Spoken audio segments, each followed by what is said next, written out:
Hola, muy buenas tardes a todos. Quiero agradecer la presencia de todos los aquí presentes. Quiero agradecer también a la Asociación Nacional de Abogados de Empresa por la invitación a esta segunda edición del taller de herramientas legales para los emprendedores. Vamos a estar abordando 3 temas el día de hoy. Yo voy a tocar 2 de ellos y el primero va a ser el de la importancia de las personas morales en los negocios. Antes de comenzar con la información que les traigo, me gustaría saber si de los de aquí presentes, como ya lo mencionaron, es un taller, es más dinámico. Quisiera saber si alguno de ustedes tiene alguna noción general de qué son las personas morales. Bueno, son entes, no sé qué, morales, empresas, para poder que tengan un RFC, que tengan algo legal, ¿no? Que exista algo. Esa es mi idea. Excelente, con eso tenemos y vamos a ahondar un poquito más en la definición de las personas morales, para qué sirven, y en la siguiente diapositiva vamos a diferenciar los tipos de personas que hay. Existen 2 tipos de personas contempladas por la ley, que son las personas físicas y las personas morales. La importancia de reconocer estos 2 tipos de personas son para garantizar la esfera jurídica de cada una de ellas. Hay que garantizar los derechos y obligaciones con los que cuentan cada una. La primera característica de la persona física es que se conforma por una persona, un individuo. Es decir, todos los que estamos aquí somos únicos e irrepetibles. En cambio, las personas morales, por lo general, están contempladas por 2 o más personas físicas. Más adelante les vamos a explicar un poquito sobre las personas morales, los tipos de sociedades que hay. Antes de continuar, me gustaría que pusieran así como en perspectiva que la persona moral es igual a una empresa. Si lo quieren anotar, persona moral igual a empresa. Así lo podemos definir más sencillo. La segunda característica de la persona física es que toda persona física cuenta con un nombre. Todos aquí tenemos nuestra acta de nacimiento, tenemos nuestro nombre, apellido paterno, apellido materno, y en las personas morales no se le dice como tal nombre. A las personas morales se les designa una denominación o razón social. Para esto, más adelante les voy a explicar que se necesita una aprobación de la Secretaría de Economía para contar con una razón social de su agrado. Pero no siempre vamos a contar con esta aprobación porque obviamente sabemos que existen miles de empresas ya registradas y puede surgir algún impedimento en este tipo de temas de razón social. La tercera característica de la persona física es que tiene cuerpo material. ¿A qué me refiero? Su nombre lo dice, somos materia, existimos, todos aquí nos podemos ver, podemos tocar a una persona física y sabemos que existe. Una persona moral también existe, pero es intangible. Una persona moral no lo vas a tocar y me puedes decir, oye, Caro, pero es que tal empresa está en tal avenida y ahí yo veo la empresa y sí la puedo ver, la puedo tocar. Bueno, es muy diferente el estar ubicada, tener un domicilio fiscal, un domicilio social de la empresa, con gente operando, con administración, con personas, con personal que trabaja para la empresa. Pero como tal, la empresa o una sociedad es intangible, así como sus activos. Existen activos intangibles como lo son las marcas. Ese también es un tema muy importante que vamos a ver en el transcurso de este taller. Las marcas, o en caso de cotizar en la bolsa, pues las acciones son intangibles, tú no las puedes tocar. El siguiente aspecto de la persona física es que puede tener múltiples nacionalidades. Todos aquí tenemos algún conocido que tiene doble nacionalidad. Siempre y cuando la legislación o las leyes de cada país lo permita, la persona puede tener más de una nacionalidad, americana, mexicana, o en caso de, no sé, si tienes ascendencia española, qué sé yo, puedes tener múltiples nacionalidades. Es una característica de las personas físicas. Sin embargo, las empresas o las personas morales, si te vas a constituir aquí en México, tu nacionalidad va a ser por ley mexicana. Obviamente puedes tener inversionistas extranjeros, puedes tener una empresa que esté interesada en invertir en tu negocio, pero van a ser socios accionistas. no va a ser como tal la empresa de otra nacionalidad que no sea mexicana, ¿ok?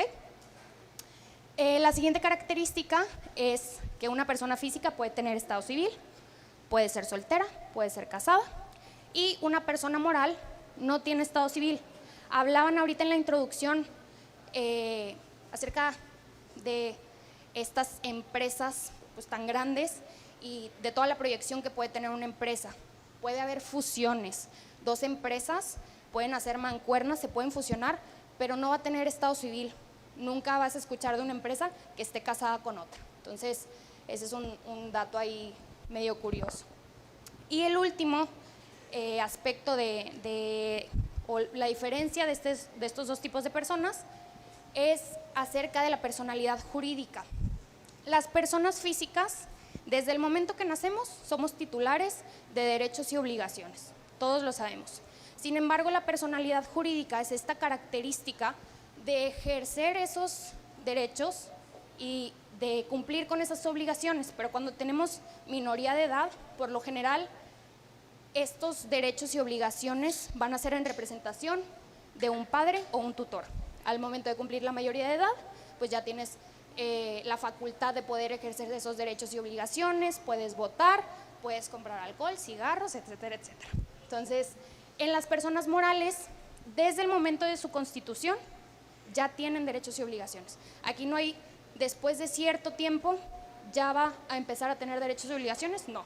Es desde que se constituye, ahí ya. Muy bien, entonces en la siguiente diapositiva, ya que tenemos bien entendido estas diferencias de personas físicas y personas morales, yo les voy a hablar los beneficios de constituir tu empresa o los beneficios principales de las personas morales. Ya hablamos que es un sinónimo, entonces yo les puse 3, que es formalidad, seguridad y herramientas. En el primer beneficio, que habla sobre la formalidad, me refiero un poquito a la imagen comercial de una empresa.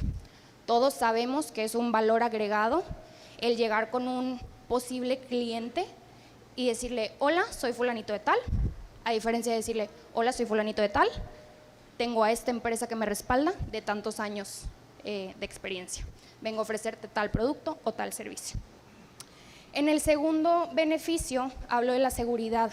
Vamos a ahondar un poquito en este tema al final de las diapositivas de la presentación, pero me refiero más que nada a un colchón, una seguridad que te va a dar el tener tu propia empresa. Ahorita lo vamos a ver más a fondo, pero siempre es importante saber que vas a tener el respaldo, no de otra persona, sino de una institución como tal. Y el tercero, hablo de herramientas. En este punto hablo un poquito acerca de las herramientas económicas o fiscales que te puede brindar tener una empresa. Todos sabemos aquí que hay muchas campañas para las empresas, las pequeñas y medianas empresas, los bancos ofrecen créditos y en el aspecto fiscal hay incentivos fiscales que dependiendo del tipo de sociedad te puede ofrecer el Servicio de Administración Tributaria la Secretaría de Hacienda a través del Servicio de Administración Tributaria. La siguiente. Aparte de beneficios de tener una empresa, también tenemos que considerar que, como bien lo mencionábamos, desde el inicio de su constitución, vamos a contar con derechos y obligaciones. Aparte de los derechos y obligaciones, vamos a ver contribuciones y pago de impuestos. Entonces, esto es bien importante porque sí tiene muchísimos beneficios, te respalda, pero tenemos que tomar en cuenta el pago de impuestos y la responsabilidad que esto conlleva, ¿verdad? Que todo esté en regla, que no vaya a surgir ningún tema, ninguna multa, ningún crédito fiscal. Para eso es este punto. También consideramos el trámite, registro o alta ante diversas autoridades. Y por último, dependiendo de la proyección de cada negocio, vamos a hablar de las responsabilidades patronales.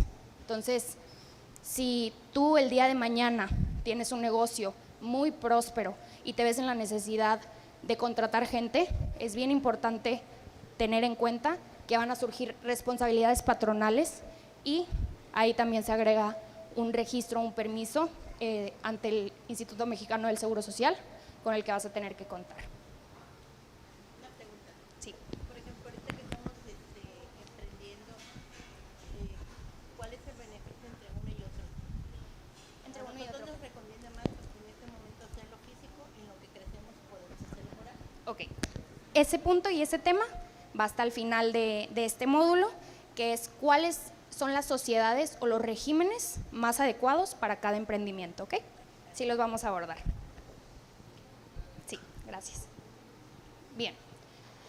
Vamos a hablar ahora de la prueba más plena de que una empresa existe. Es cuando hablamos del contrato social, o bien conocida como acta constitutiva. Este documento es aquel que te van a pedir en todas partes. Para cada registro te van a pedir el acta constitutiva.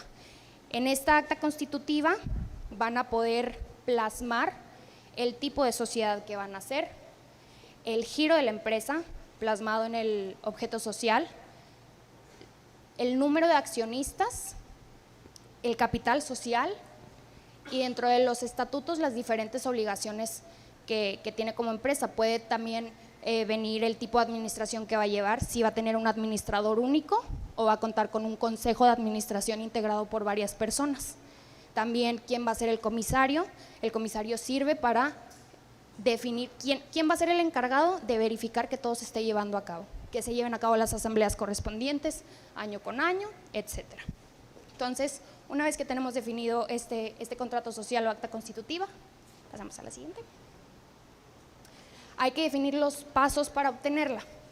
Los pasos para constituir una empresa, yo los dividí en 4, pero el primero, a mi parecer, es el más importante. Tienen que primero definir el giro de la empresa. ¿Por qué es importante definir el giro de la empresa? Porque de aquí va a surgir la redacción y modificación del objeto social.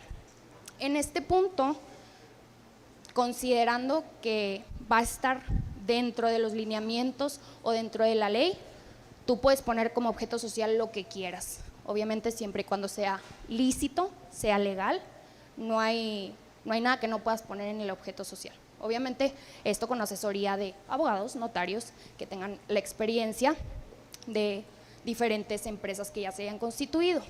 Una vez que definieron el giro, vamos a seguir con la elección de la razón social o del nombre. Bien les decía que no es nombre como tal, es denominación o razón social.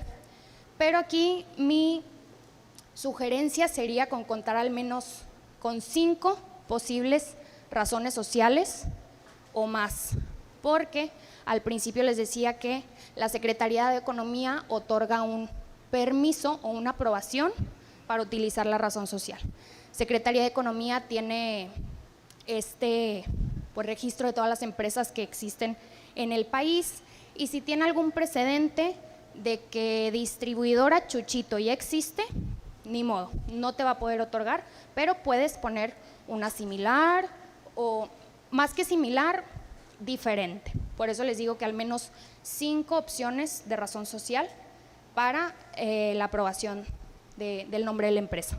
Seguido de la razón social van a seguir las siglas del tipo de sociedad que van a utilizar, sea una sociedad anónima de capital variable, que es la más común, puede ser una sociedad de responsabilidad limitada de capital variable, si van a cotizar en bolsa, puede ser promotora de inversión, puede ser bursátil, depende del giro de la empresa, es que van a decidir qué tipo de sociedad van a tener.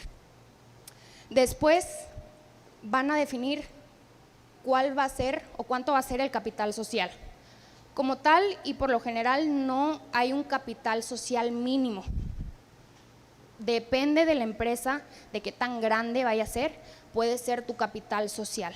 Es la inversión, es lo que tú le vas a meter a la empresa y eso se va a quedar ahí. Después del capital social es el tipo de sociedad, como ya lo mencionaba, cuál es la que les va a corresponder a ustedes, y esto es bien importante, lo va a abordar ahorita Carla. Va a hablar de los diferentes tipos de sociedades que existen y cuál se ajusta más a cada necesidad de cada emprendedor, ¿ok? Una vez que ya completaron todo este paso, que ya reunieron la información necesaria para saber de qué va a ser su empresa, seguimos con el proyecto de contrato social. Para este paso van a necesitar la ayuda ya sea de un abogado o un notario, el cual les va a hacer un borrador del acta constitutiva. Una vez que te tengan este borrador del acta constitutiva, ustedes se van a ver obligados en revisar este borrador, porque por lo general, y sí existe el caso en el que hay un error de dedo, una captura de una información incorrecta, y no queremos llegar al tema tedioso de la corrección de datos ante registro público. Entonces, bien importante que hayan revisado el contrato social, y una vez revisado el contrato social, seguimos a la protocolización notarial y el registro de la empresa. La protocolización notarial es un trámite que se lleva ante notario público, depende de cada notario y cómo estile, pero se puede dar lectura de esta acta constitutiva y comparecen todos los socios tienen que firmar, y al final de esta protocolización el notario le va a dar fe pública y el mismo notario va a ser el encargado de hacer el registro ante registro público de la propiedad. Por último, una vez protocolizada la empresa y registrada, ese punto es bien importante porque por lo general para empresas grandes, uno como emprendedor y prestador de servicios, o si vas a vender algún producto a una empresa muy grande, te vas a tener que dar de alta como proveedor. Y las empresas son súper requisitosas y siempre te van a pedir un documento que avale tu empresa. Te van a pedir el acta constitutiva y siempre te van a pedir los datos de registro. Si tú no tienes datos de registro, o sea, la boleta de inscripción con el folio mercantil, te van a poner muchas trabas. Entonces, ese paso no se lo pueden saltar. La fe pública y el registro de la empresa no se lo pueden saltar por nada del mundo. Una vez teniendo estos 3 pasos, siguen los pasos adicionales que van a depender del tipo de empresa que ustedes van a tener. Si van a contratar gente, lo que les mencionaba, el alta ante el IMSS. Toda empresa se tiene que dar de alta ante el Servicio de Administración Tributaria para pagar impuestos.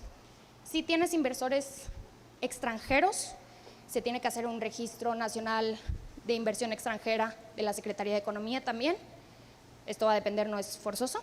Pero esto puede ser cualquier tipo de empresa la que pueda tener inversión extranjera, ¿no? Sí. Sí, si llega una empresa de China y te dice, oye, me interesa mucho tu producto, me interesa tu servicio, yo quiero ser parte de tu sociedad, excelente, es válido.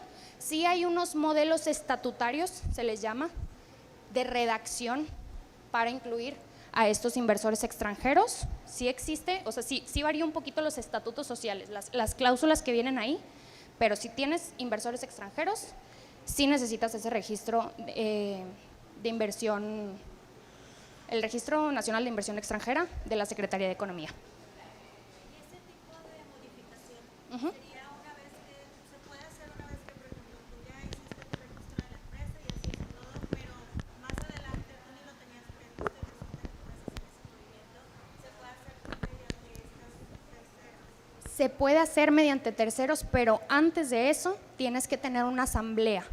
El acta constitutiva es un trámite ante notario, pero si vas a cambiar la razón social, si le vas a cambiar el nombre a tu empresa, si le vas a cambiar el objeto social, si vas a agregar accionistas, se tiene que llevar a cabo una asamblea también ante notario, dependiendo de lo que vayas a hacer, puede ser ordinaria o extraordinaria. Por lo general las ordinarias son anuales, se ven libros corporativos, se ven los números, y en las extraordinarias son todo lo que no se ven en las ordinarias, cambio de razón social, cambio de capital social, etcétera, etcétera. Entonces, sí se puede hacer, pero sí necesitas un trámite previo. Van a cambiar las necesidades de tu negocio todo el tiempo, entonces todo se puede hacer con el debido proceso ante notario. También, con esta reciente reforma, si tu empresa es prestadora de servicios especializados, sí o sí vas a tener que tener el REPSE. Entonces, bien importante, por eso, desde el paso número 1, definir cuál va a ser el giro de tu empresa para saber cuál va a ser tu objeto social y a qué se sujeta como trámites ante terceros. ¿Cuáles serían, por ejemplo, los Servicios especializados, la reforma abarca como al outsourcing. Entonces, si es una construcción de una estructura que no está regulada aquí y necesitas traer a alguien de servicio especializado, obviamente está en la ley, contempla varios aspectos. Entonces, antes de constituir, obviamente tienes que echarte tu investigación de a qué me voy a dedicar y si necesita el REPSE. O sea, podría ser como traer a un arquitecto o algo, porque no se puede encontrar especialmente. Sí, si no está regulado como tal, sí necesitaría REPSE. Bien, una vez constituida tu empresa y todo, a mí, a pesar de ser aspectos no legales, me gustaría incluir estos 3 aspectos de una startup. El primero es el branding, la imagen de la empresa. Un buen logo nunca está de más. Un buen logo, un buen nombre, una publicidad. Esto obviamente con el especialista adecuado, mercadotecnia, algún licenciado en diseño gráfico, etcétera, etcétera.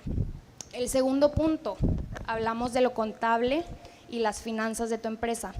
Digo no legal, pero sí va muy de la mano con los aspectos legales de una empresa, porque siempre se pueden suscitar contingencias de índole contable o legal, y mi recomendación principal siempre va a ser para su emprendimiento tener a un abogado y a un contador de confianza bien cerquita, siempre. Que si una multa del SAT, que si un crédito fiscal, van a necesitar la ayuda de un contador y de un abogado.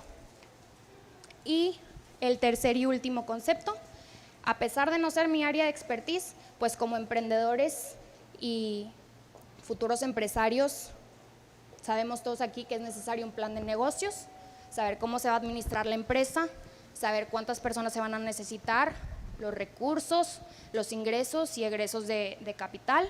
Entonces, bien definido ese plan de negocios. Y lo que les comentaba acerca de los beneficios de constituir una empresa. El segundo punto hablaba de la seguridad.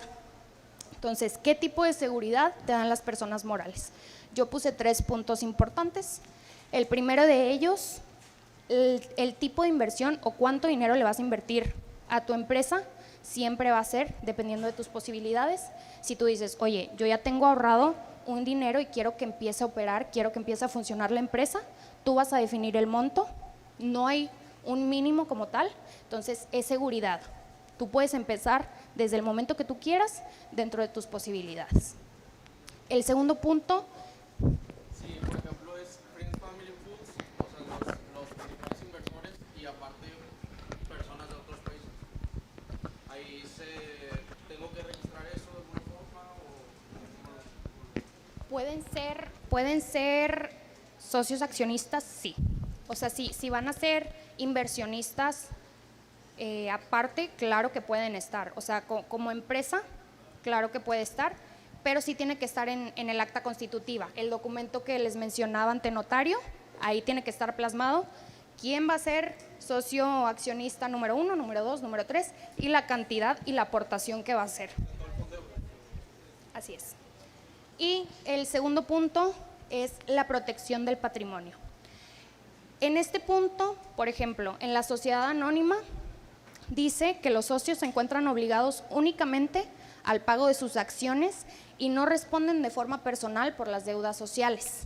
En la sociedad de responsabilidad limitada, dice que los socios son responsables de las operaciones de la sociedad hasta un monto de igual valor a las aportaciones realizadas. En caso de que la sociedad incurra en deudas o no pueda cumplir con sus obligaciones, los socios solo deben responder en proporción a sus aportaciones. ¿Qué quiere decir? Si tú tienes un acreedor o una persona a la que le debes dinero, cuando tú tengas una empresa o una sociedad ya constituida, el acreedor no se puede ir en contra de tus bienes personales ni de tus cuentas personales. Se va a ir en contra del patrimonio de la empresa. Entonces, Si estoy constituido como sociedad civil, una sociedad civil o las asociaciones civiles funcionan por medio de donaciones por lo general o fondeos y por lo general se reinvierten. Como tal, o en teoría no debería tener deudas, porque todos son donaciones. Es una persona le regala dinero a la asociación para que trabaje. Entonces, la sociedad civil obviamente tiene sus regulaciones, lo vamos a ver con Carla, de qué manera responder, pero por lo general, esta es la protección que te da, que si eres algún tipo de sociedad mercantil, no civil, tus acreedores se van a ir en contra del patrimonio social o empresarial. ¿Okay? Nunca de tus bienes personales, nunca de tus cuentas personales. Lo tuyo es tuyo, lo de la empresa es de la empresa. Bueno, y con esto, el tercer punto es comercializar tus productos o servicios. Esto va muy de la mano con lo que les comentaba acerca del giro de la empresa y el objeto social. Hay un dicho entre abogados o los que estudiamos la carrera de Derecho que dice que lo que no está estrictamente prohibido está permitido.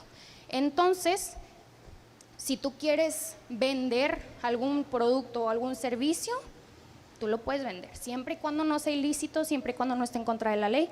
Tú puedes comercializar tus productos y servicios y te va a dar una seguridad económica, te va a dar más dinero para invertirlo, para seguir creciendo. Entonces, estos 3 puntos son los que les decía acerca de la seguridad que te da constituir una empresa, y con esto concluyo el primer de los 3 temas que vamos a ver el día de hoy.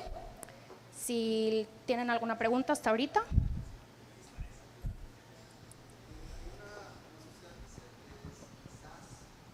De acciones simplificadas, va muy de la mano.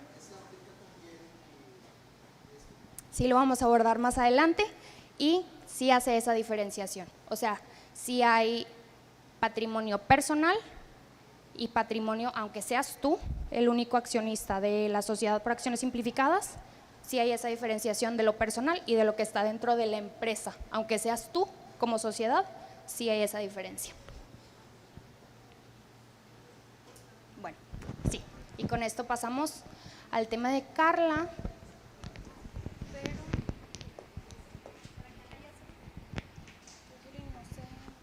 Mi nombre es Carla Martínez. Es un gusto, primeramente, estar aquí con ustedes.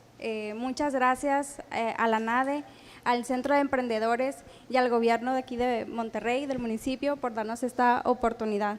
Y pues les vamos a explicar y a brindar cierta información que espero que sea muy provechosa para todos ustedes. Y vamos a hacerlo también pues interactivo. Si tienen alguna duda, algún comentario, por favor, levanten la mano.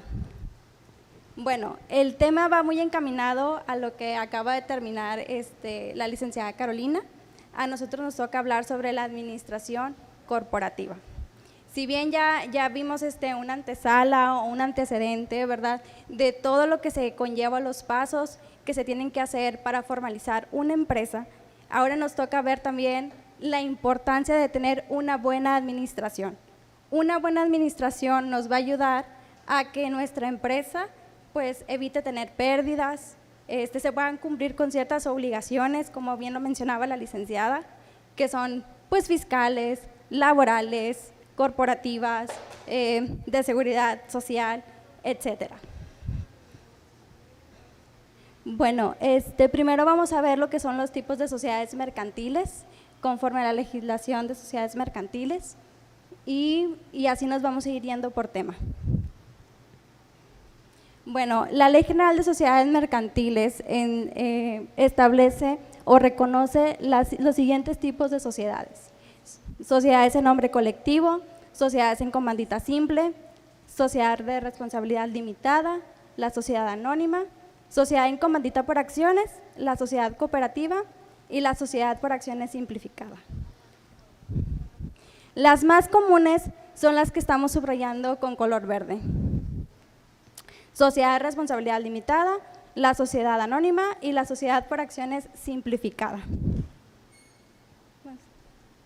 Bueno, ya que establecimos en nuestro contrato social o en nuestra acta constitutiva cómo va a ser nuestra administración, si esto se va a llevar por medio de un consejo de administración o si va a ser por un administrador único en el caso de las sociedades anónimas, o en el caso de la sociedad de responsabilidad limitada, pues es un consejo de gerentes o un gerente único. La sociedad de responsabilidad limitada pues tiene su denominación social SDRL-DCB y como bien explicaba la licenciada anteriormente, cada socio tiene una parte social y esta parte social refleja el capital que cada socio tiene con su parte. Está establecido en el contrato social y dividido en partes sociales que podrán ser de valor, categoría desiguales o de un múltiplo en peso. ¿Qué quiere decir esto? Si mi sociedad de responsabilidad limitada son 2 socios o hasta 50 socios, cada uno va a tener su parte social. Ejemplo, uno puede tener una parte social con un valor de 10,000 pesos, otro socio puede tener con diferente valor monetario, 1,000,000. Esto depende del contrato social. Bueno, y como bien les decía, la administración se va a llevar por medio de un consejo de gerentes o gerente único. Y como bien habíamos visto, hay un consejo de vigilancia o un comisario, que ese es el encargado de vigilar las gestiones de la administración de esta sociedad.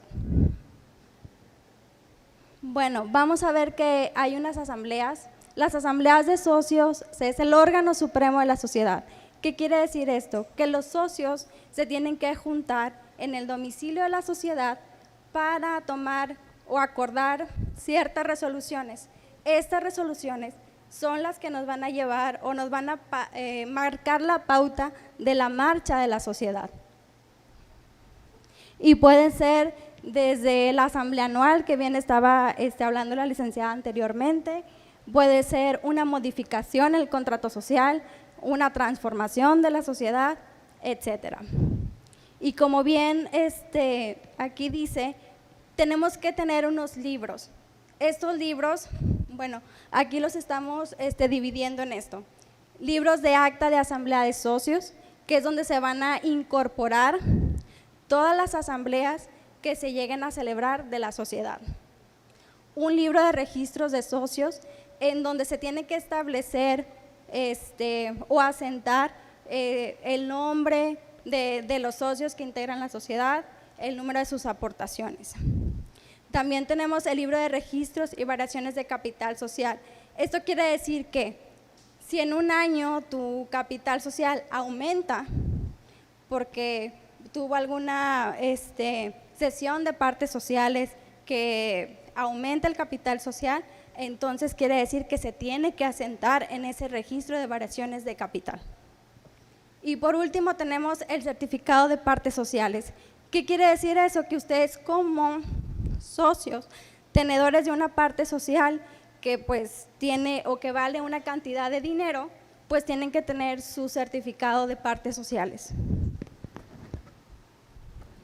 Y aquí pasamos a la sociedad anónima para que vean la diferencia entre una responsabilidad limitada y una sociedad anónima de capital variable. Pues aquí la principal diferencia es que son accionistas, no socios.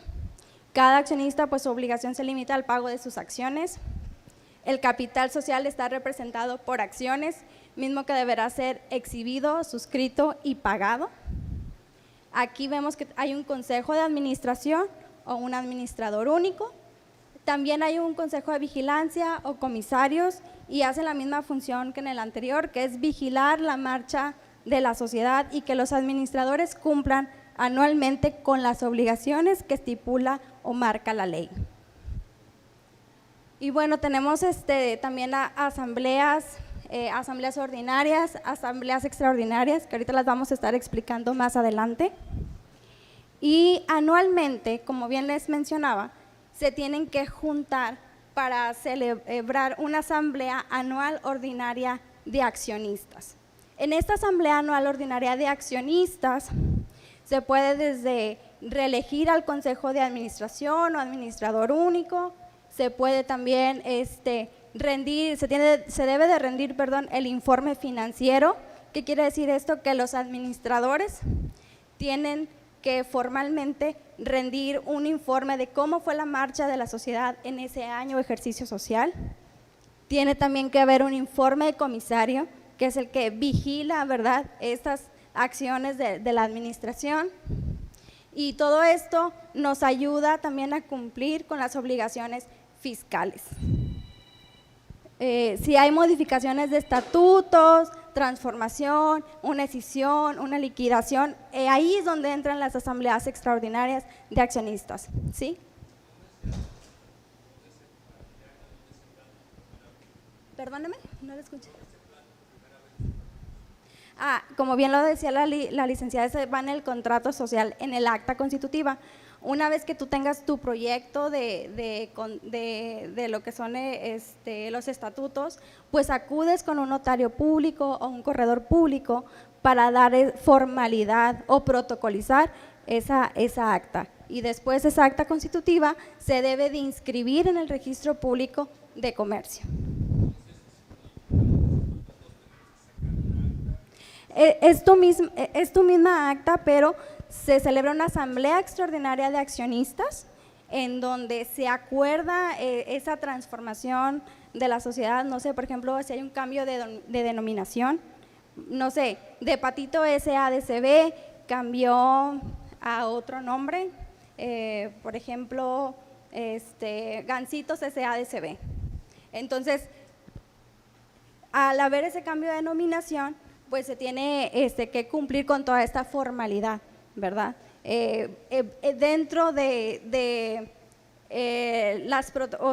los libros que llevan los notarios, ahí viene, por ejemplo, y de la protocolización que te va a entregar de esa transformación, en la parte de los antecedentes de tu escritura pública, viene, ¿verdad?, un extracto del acta constitutiva y también de las nuevas resoluciones de la transformación, y estas se inscriben.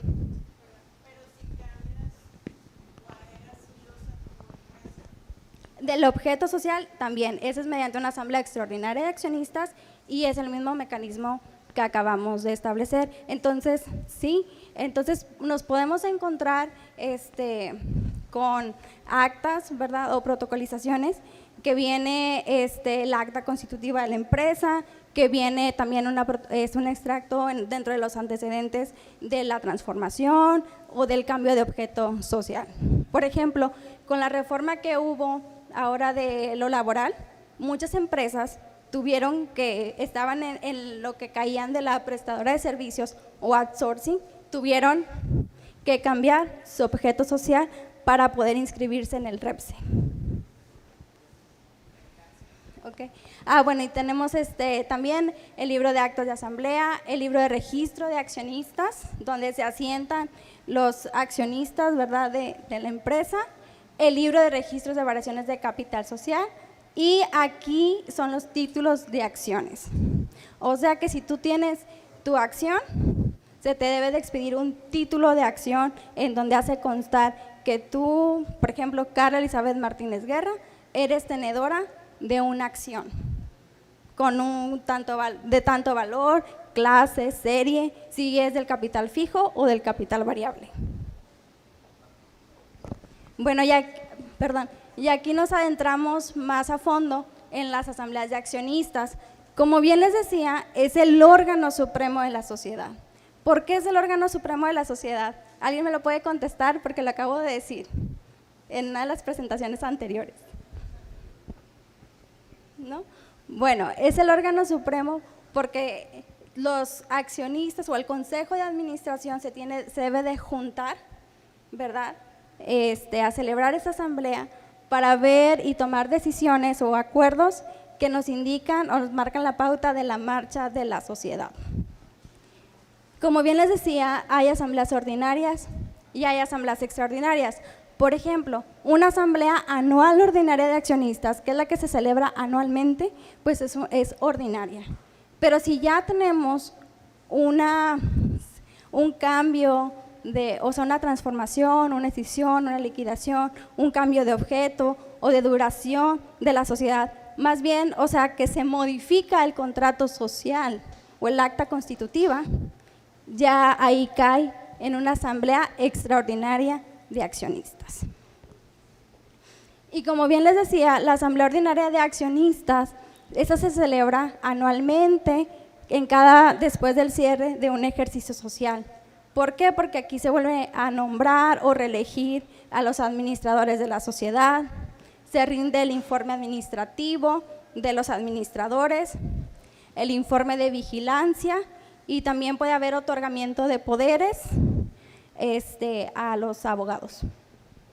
Aquí, como bien lo decimos, es acordar y ratificar todos los actos y operaciones acordados, asimismo formalizar las resoluciones adoptadas ante Federatario Público y en su caso inscribirse en el Registro Público de Comercio.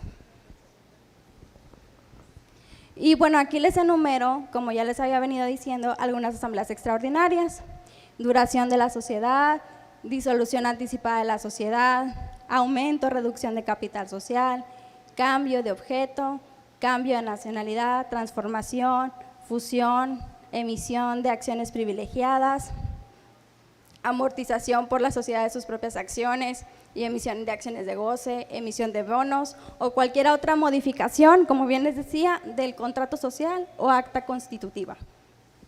Los demás asuntos que por los que la ley y el contrato social exija un quórum especial. Y las actas de asamblea extraordinaria serán protocolizadas ante Federatario Público e inscritas en el Registro Público de Comercio.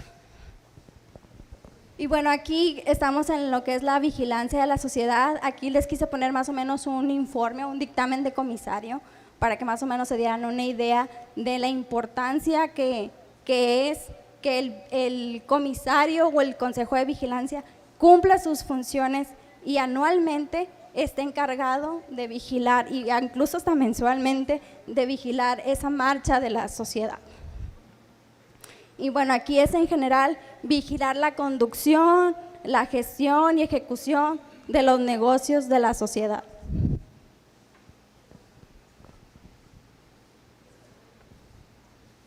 Sí, gracias. Bueno, y aquí tenemos lo que es de la información financiera. Como bien les decía, este informe financiero lo rinde anualmente los administradores y pues es sobre la marcha de la sociedad en el ejercicio. Se declaran y explican principales políticas y criterios contables y de información seguidos en la preparación de la información financiera. Se ve pues lo que es el balance general, los estados de resultados, un estado que muestre debidamente explicado y clasificado los resultados de la sociedad y que asimismo muestre la situación de la sociedad a fecha de cierre del ejercicio. Y esto es muy importante porque si los comisarios o los administradores no cumplen con estas obligaciones, el Consejo de Administración o los administradores pueden revocar ese nombramiento y esa función. El informe financiero, 15 días después de la fecha en que la Asamblea General de Accionistas haya aprobado dicho informe, los accionistas podrán solicitar que se publique en el sistema electrónico establecido por la Secretaría de Economía los estados financieros junto con sus notas, dictámenes y comisarios. Esto pues le da veracidad, publicidad. Anteriormente de que entrara este sistema, pues se hacía de otra manera, podía ser en el periódico oficial o en el periódico de mayor circulación. Pero ahorita pues este sistema ayuda mucho, automatiza todo este tipo de obligaciones. La falta de presentación oportuna del informe será motivo para que la Asamblea General de Accionistas, como bien les decía, acuerde la remoción del administrador, Consejo de Administración o de los comisarios. Y bueno, aquí les quise poner pues algunas de las cosas o actos que se deben de inscribir en el portal de sociedades mercantiles o publicar. Entre ellas pues la convocatoria de asambleas, el balance general de la negociación de sociedades extranjeras, el balance de las sociedades que emiten obligaciones, los acuerdos sobre fusión, decisión, de transformación, de balance de liquidación y avisos cuando se haya suscrito y pagado la totalidad del capital social, el informe anual sobre la situación financiera de la sociedad, el aviso de inscripción en el libro especial de los socios o en el registro de acciones con la estructura accionaria vigente. Y aquí les quise poner como una recapitulación de todo lo que vimos. La Asamblea de Accionistas pues es el órgano supremo porque es el encargado de que todos esos acuerdos que nos van a ayudar con la marcha de la sociedad, pues nos ayuden a cumplir las obligaciones y todas esas facultades que nos ayudan a que pues nuestra empresa fructifique, que no tenga pérdidas, que se pueda cumplir con todas las obligaciones fiscales, contables, laborales, etcétera. Y bueno, vimos qué tipos son: las ordinarias, las extraordinarias, la anual ordinaria de accionistas, lo que hace el Consejo de Administración, que es rendir el informe financiero, entre otros actos, los funcionarios de la sociedad, el Consejo de Vigilancia y el informe de vigilancia. Ahora, aquí es muy importante y quisiera recalcar que la función de celebrarse estas asambleas o estos acuerdos que se adoptan nos ayudan a que, aparte de que haya un buen manejo de la sociedad, se pueda ser transparente y poder cumplir estas obligaciones frente al SAT. Porque muchas veces los negocios o las empresas empiezan a estar en números rojos porque no hay una buena administración. No sé si a ustedes les ha pasado, a mí sí, yo más joven emprendí varios negocios, y si yo hubiera sabido esto antes de cursar mi carrera, pues otra historia hubiera sido con mis pymes, ¿verdad? Con mis pequeños negocios. Y pues por lo pronto es todo, y si tienen alguna duda, por favor, aquí estamos para servirle.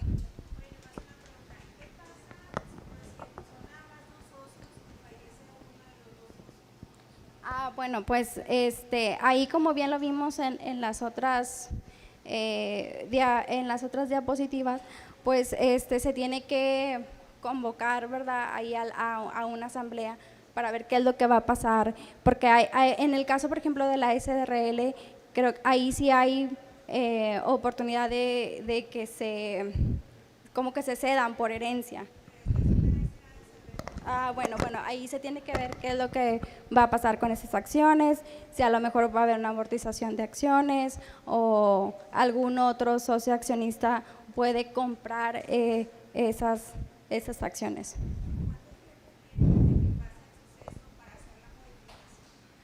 Pues la Ley General de Sociedades Mercantiles más o menos está estableciendo entre 15 días, pero habría que revisarlo bien el término, ¿ok? Gracias. ¿Alguna otra duda? Sí. Cuando hablabas de asambleas extraordinarias o ordinarias, ¿te refieres a reuniones físicas de los accionistas? Pueden ser, mire, puede ser reunión física, o también se puede hacer como mero trámite y hacerlo por cartas poder. ¿Qué quiere decir esto? Que los accionistas, por medio de un proxy o una carta poder, nombran a un representante legal, ¿verdad? Y este representante legal es el que va a fungir en representación de ellos en la celebración de la asamblea. Sí, es la formalidad, ¿verdad? Pero aquí, qué bueno que lo dice, de la importancia de tener toda la documentación completa. ¿Qué quiere decir esto?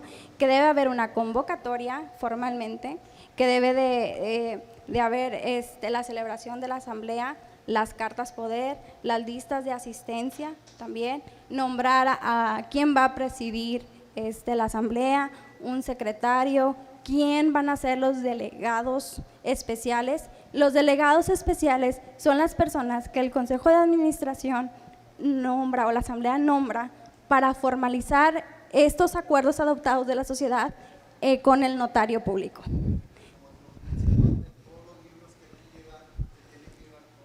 Exactamente. Si uno cumple con esto, perdón, ahorita vamos, y llevas estos asentamientos así, te va a ayudar mucho para tener una buena administración.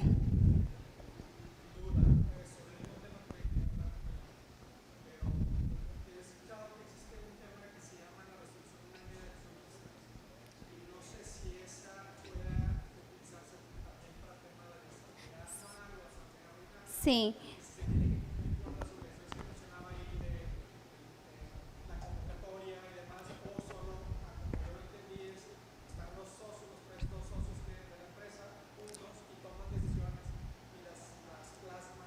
Sí se tiene, como usted dice, sí se tiene que seguir cierta formalidad. Lo que usted me está hablando son unánimos consent o consentimientos unánimes, que tienen igual valor que una asamblea de accionistas, pero sí también se tiene que cumplir con ciertas formalidades, igual que la asamblea. Como una sesión, sesiones del consejo, sí, como una sesión del consejo. O sea, sí es diferente a la asamblea, pero sí se tiene que cumplir, por ejemplo, si no va a haber cartas poder y van a ser los socios directamente, a ese tipo de formalidades me refiero. Dígame.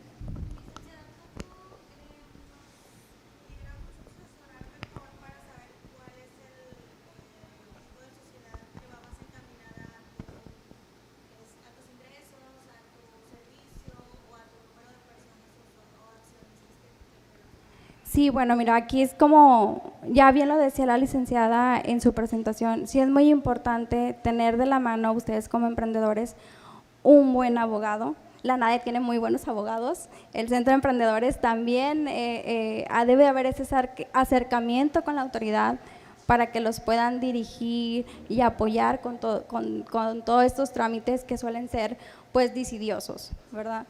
Entonces, al momento de que tú sabes qué es lo que quieres vender, si va a ser un producto, si va a ser un servicio, con qué capital cuentas, entonces ya podemos ver qué tipo de sociedad te va a convenir más. Si tú vas a hacer nada más como persona física, pues a lo mejor te conviene una sociedad de acciones simplificada. Si a lo mejor vas a tener alguien más, uno o dos socios, a lo mejor ahí sí ya te conviene una SDRL o una sociedad anónima de capital variable.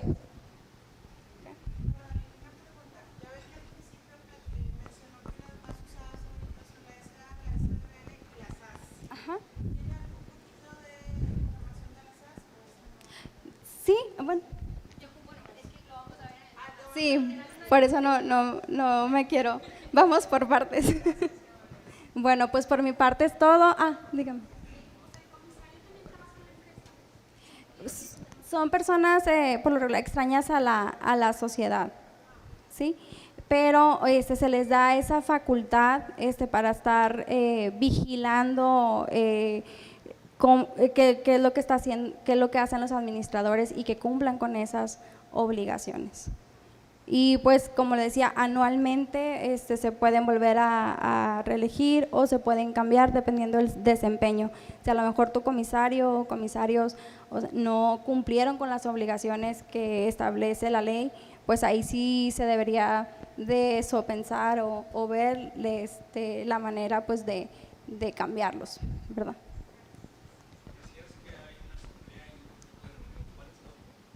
¿Cómo? Ajá. Sí, las sesiones del consejo, bueno, o consentimientos unánimes.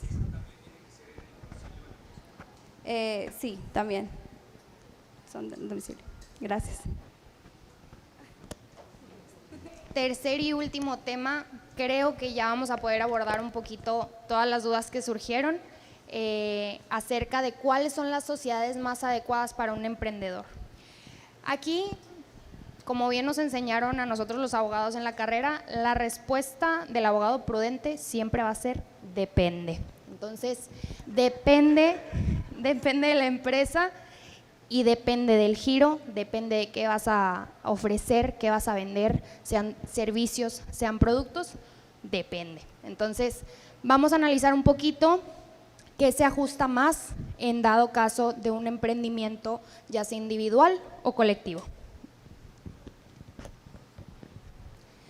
Para esto pueden hacer más bien un breve ejercicio de razonamiento y establecer qué tipo de emprendimiento vamos a utilizar nosotros. Puede ser un emprendimiento individual o puede ser colectivo. Con 5 sencillos pasos ustedes van a saber cuál de estos dos van a elegir. El primero va a ser establecer una idea de negocio. ¿Qué es lo que van a vender? Sean productos o sean servicios, lo que ya traigan en mente se establece. El segundo paso es definir qué tipo de administración va a ser la necesaria para la empresa o para tu negocio. Si va a necesitar de una sola persona, si vas a ser tú el que va a diseñar, el que va a producir, el que va a empaquetar, a distribuir, a cobrar, a darle publicidad, manejar cuentas. Si vas a ser tú nada más o vas a necesitar a más de una persona para cumplir con toda la administración del negocio.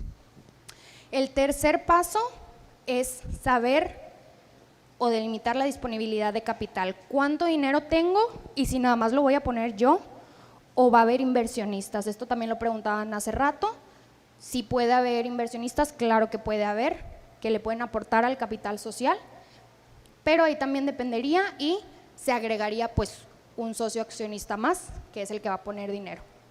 El cuarto paso son los conocimientos requeridos o el famoso know-how que vamos a establecer y vamos a ponernos a pensar si los conocimientos requeridos para nuestros negocios todos los tengo yo sé de qué manera se va a ver el producto, yo sé de qué manera le voy a dar publicidad, cómo voy a manejar las redes, si necesito distribuirlo, pues de qué manera, si voy a utilizar paquetería. Si todo tú lo sabes, va a ser un emprendimiento individual.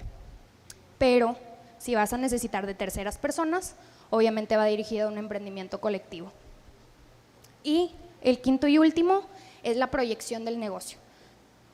Puede que muchos de aquí el emprendimiento que quieran realizar sea un ingreso extra, puede que ya tengan un trabajo establecido de 9 a 5 y digan, yo quiero que este emprendimiento sea una ayudita, un ingreso extra que me va a ayudar aparte de mi sueldo. Si tienen esa seguridad, es válido completamente, pero eso va más encaminado al emprendimiento individual.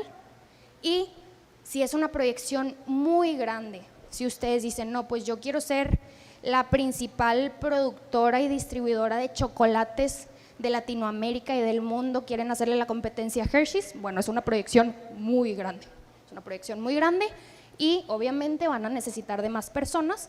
Entonces tenemos que, con estos 5 pasos, saber hacia dónde nos vamos a dirigir, si va a ser un emprendimiento individual manejado por nosotros mismos o va a ser colectivo. En el caso de que sea un emprendimiento individual, que creo que es el caso por lo pronto, no digo que no vayan a crecer, yo espero que todos crezcan muchísimo, pero en el caso de que sea inicialmente un emprendimiento individual, es necesario en temas fiscales conocer los regímenes de personas físicas, que es una pregunta que hacían ahorita, que estos son ideales si el emprendimiento requiere solo de las aptitudes o del apoyo de un grupo reducido de colaboradores o un colaborador individual.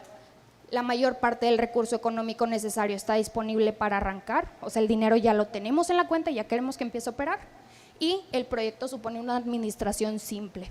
La verdad puede ser tú solo o con ayuda de una persona de mucha confianza.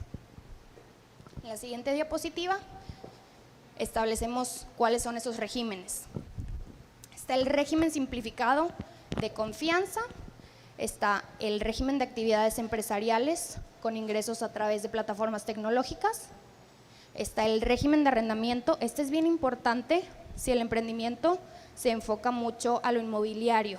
Si tú como persona física quieres decir, yo quiero tener una inmobiliaria, voy a comprar propiedades, voy a tener inmuebles, los quiero rentar, obviamente tienes que rendir cuentas ante el fisco, y este régimen de arrendamiento es para eso. Cada percepción de ingreso de rentas tiene que ir de la mano con el régimen de arrendamiento. Y por último, el régimen de actividades empresariales y profesionales, que este es muy utilizado por todos nosotros los de este gremio tan bonito que somos los abogados, o si eres algún arquitecto que trabaja individualmente, este régimen de persona física es el adecuado. Pero en el caso de que digas, oye, no, yo no quiero ser persona física porque yo quiero diferenciar mi patrimonio, como la pregunta que hacían ahorita. La sociedad por acciones simplificadas es el único tipo de sociedad mercantil mexicana que puede ser constituida tan solo por una persona física, no necesitas más. A diferencia de los regímenes que les platicaba ahorita, donde en caso de que tu negocio enfrente deudas impagables, debes responder, en estos regímenes debes de responder con tu propio patrimonio. En la sociedad anónima, en la sociedad por acciones simplificadas, protege lo que a ti te pertenece, distinguiendo entre los bienes particulares y los de la sociedad. ¿Ok? Aquí, tú como persona física vas a estar de un lado y tú como empresa. Esta es súper utilizada por ahorita todos los bloggers e influencers que perciben mucho dinero, pero quieren hacer esa diferencia. Yo tengo mi casa a mi nombre y tengo tal negocio o tal percepción, tal ingreso a nombre de mi sociedad, que pues también es mi nombre, pero uno como empresa y uno como persona física, como individuo. ¿Ok?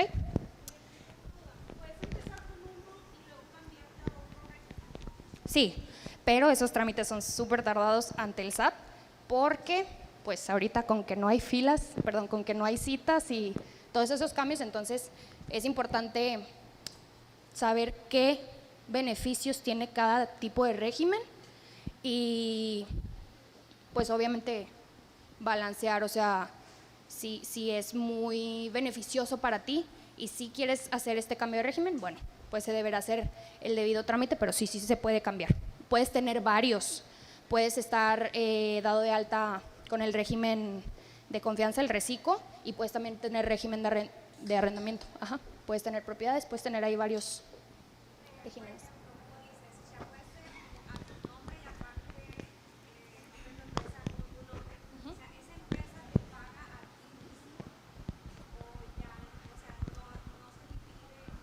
Como tú vas a ser el único socio accionista de esa empresa, pues sí te va a pagar, pero como tal no hay puestos en la empresa, como es a tu nombre, por eso es acciones simplificadas, porque todo lo que vas a percibir lo vas a utilizar para el mismo negocio, en teoría lo vas a utilizar para el mismo negocio.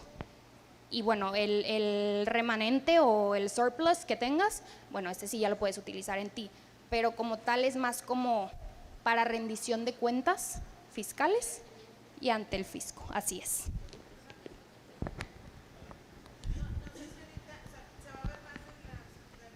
Esa es toda la información que tengo de las simplificadas.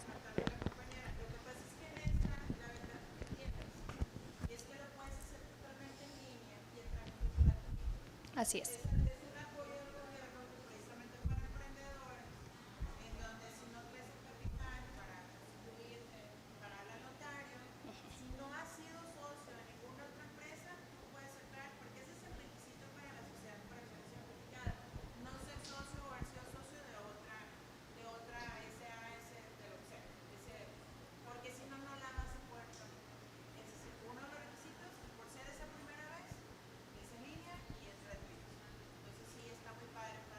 Y hay cierto límite de ingresos, porque si percibes un poquito más, híjole, ahorita no tengo clara la cantidad, pero si son arriba de tantos millones, ya no puede, de 6 millones, ya no puede ser sociedad por acciones simplificadas. Ahora sí, de preferencia, pues te tienes que constituir con algún socio accionista para manejar el negocio. ¿Ok? Es que bueno, yo creo que como han dicho también ustedes, es de que un abogado y un contador. Porque siempre. Muchas veces luego el abogado te dice una cosa y el contador, y entonces ya como que tienes que ir tomando tus decisiones para que sean la mejor para ti. Así es. Y obviamente siempre hay un inicio, siempre pues puedes empezar desde cero, puedes empezar aquí abajito, pero puedes ir creciendo y de todo va a depender el cómo te vas a constituir o cómo vas a cambiar, cómo va a ir creciendo tu negocio, ¿verdad?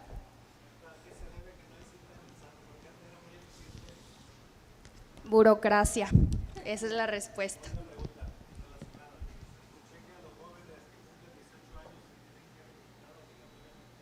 Sí. Una constancia de situación fiscal, sí. El trámite es tardado, bueno, yo sí pasé por eso, y sí es obligación, pero, por ejemplo, he conocido gente que al empezar con prácticas profesionales o empezar a laborar con cualquier empresa, los dan de alta en el régimen de asalariados y ya como en automático se les hace este RFC. Sí tienen que hacer el trámite. Sí, está en la página del SAT, están todos las misceláneas, todas las resoluciones, todos los anexos. Los anexos y las misceláneas son un poquito largas, pero como quiera en internet, en la página del SAT, te viene paso por paso cómo tramitar la constancia de situación fiscal o el RFC.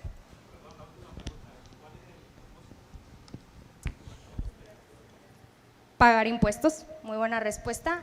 Pagar impuestos, que todo esté en ley, rendir cuentas ante el gobierno y que no te vaya a caer. Por ejemplo, si una persona no tiene RFC, pero empieza a percibir mucho dinero que el fisco no sabe de dónde viene, ahí está la cosa, se va a alertar si tiene una cuenta de banco o si empieza a gastar mucho dinero o a pasar una cuenta, una tarjeta de débito en muchos establecimientos y dice, oye, esto no me concuerda porque no tiene RFC, pero está percibiendo muchísimo dinero. Es importante para Hacienda identificar a esas personas, de ahí la importancia, porque es rendir cuentas, es pagar impuestos, que no se esté haciendo nada fuera de la ley.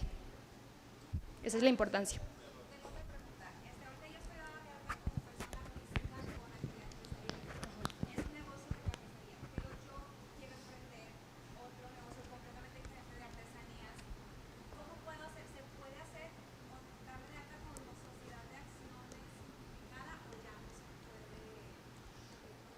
Mi recomendación aquí, aparte del depende, sería con este plan de negocios que les mencionaba de los aspectos no legales de un emprendimiento, ver la proyección, ver el plan de negocios, ver el objeto social. Entonces, si la proyección es, ok, voy a tener mi negocio de carnicerías, de artesanías, perdón. Yo sí te recomendaría constituirte como sociedad, ya sea anónima de capital variable o de responsabilidad limitada, para que tengas un capital social y tengas oportunidad de seguir creciendo, llevar a cabo las asambleas extraordinarias en caso de aumento de capital y que tengas la oportunidad de ya tener establecida la empresa. O sea, ya tenerla ahí, que no sea tanto a tu nombre, que sea una empresa, porque de esa manera también tienes el beneficio o el atractivo de poder registrar una marca y ya va a estar a nombre de la empresa en vez de a persona física. Tú como persona física sí puedes registrar una marca y ser el titular, pero estaría un poquito mejor, a mi parecer, si tienes una empresa que es el titular de ese activo intangible que es la marca de artesanías. Yo sí te recomendaría constituirte como empresa. Sí, sociedad anónima de capital variable o sociedad de responsabilidad limitada de capital variable.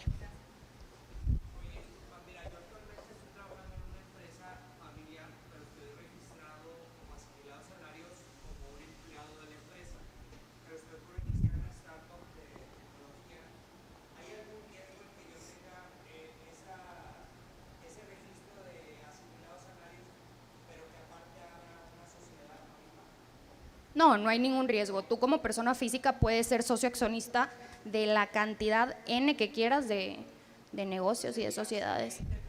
Sería parte.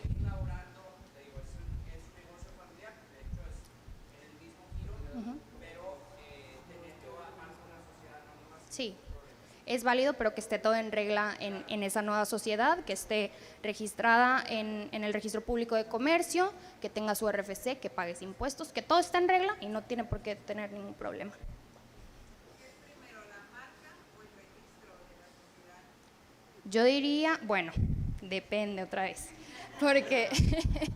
porque si es un negocio que ya tiene 10 años de antigüedad, ahí ya tenemos como una irregularidad y ya tendríamos que registrar la marca, y al momento de registrar la marca en el portal del INPI, ese es otro tema que van a ver aquí en el taller, también para que se fijen ahí la fecha de propiedad intelectual porque es muy, muy interesante. Pero si tienes ya el antecedente de 10 años, En el portal del INPI, al menos si la tramitas en línea, también en físico, te pregunta fecha de primer uso. En la fecha de primer uso, ahí tú ya tienes como un precedente en caso de que haya una marca similar o igual a la tuya. Entonces puedes decir, oye, pero es que yo la vengo usando desde el 2001 o lo que sea. Entonces, depende mucho de si es un startup completamente, si va a ser una marca nueva o si ya la vienes manejando desde hace mucho tiempo. En el caso de un startup, yo recomendaría primero constitúyete como empresa y luego registra tus activos intangibles o tus marcas y que la empresa ya constituida y registrada sea titular de la marca. Pero en el caso de un negocio familiar que sí ha utilizado una marca, que sí ha comercializado algún producto o servicio con un logo, si va a ser nominativa el puro nombre y así, que ya tenga como pruebas factibles de que has utilizado una marca, pues sí, primero registra la marca con un titular, una persona física, y el objetivo o lo ideal sería pues tener todo en regla, constituir la empresa y se puede hacer una cesión de derechos de titulares. O sea, tú como persona física dices, ya terminé de constituirme como empresa, ahora quiero que ese activo intangible, que es la marca, le pertenezca a la empresa, puedes ceder los derechos. O sea, tú como persona física le puedes ceder los derechos de uso o de explotación a esa marca a la empresa, aunque tú seas socio accionista y todo eso. O sea, sí hay un trámite de cesión de derechos. ¿Puedes tener registrado qué cosa? Varias marcas a tu nombre, claro que sí. Una, por ejemplo, duración.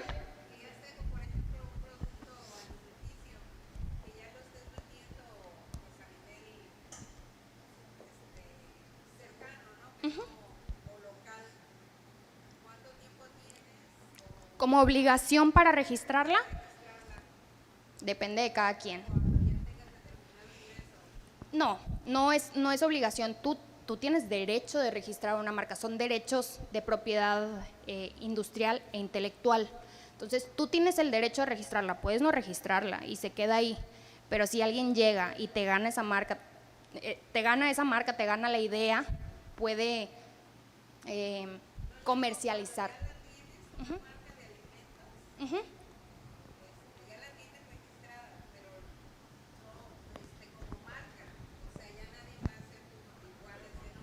La vigencia de la marca.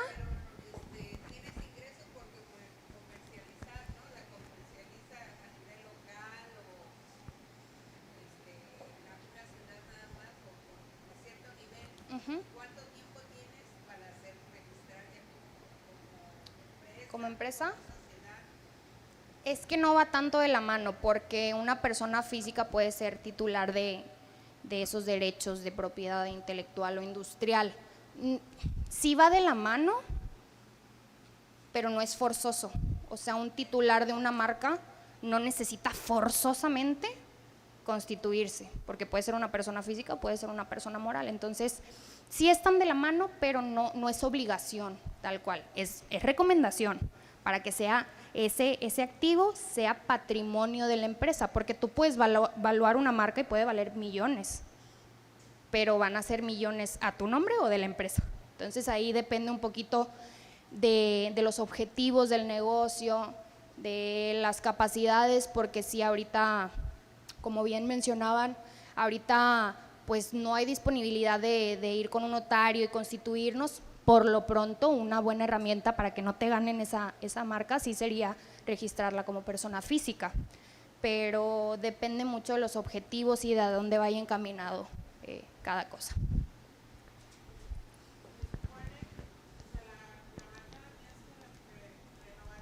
¿10 10 años, ajá.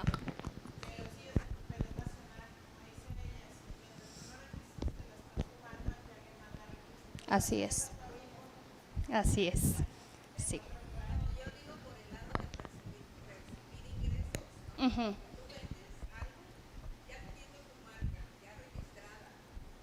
Sí.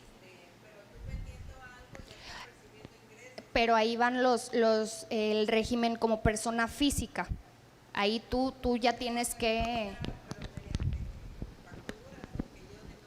Es que eso es más fiscal. Hay un tema de propiedad intelectual, que es el de marcas, y hay un tema fiscal, que son los regímenes que veíamos. O sea, sí pueden ir de la mano, tú vas a seguir siendo persona física y vas a tener a tu nombre los derechos sobre una marca. Pero, te digo, sí van de la mano, pero es una cosa diferente a la otra. O sea, son dos temas diferentes, la propiedad intelectual y lo fiscal. Si es lo fiscal, están los regímenes que platicábamos, o puede ser esta sociedad por acciones simplificadas. No sé si respondí ahí más o menos la duda, y si no, de ahí con un ejemplo. Quiero creer que ella quiere preguntar Ajá. si está llevando su marca, de cuánto tiempo puede usar y si puede hacer el cambio. ¿Lo así de entendí? Creo que va encaminado diferente a la percepción, o sea, los ingresos. Una marca tiene duración de 10 años, el registro aquí en México, pero en cuanto a los ingresos y la percepción…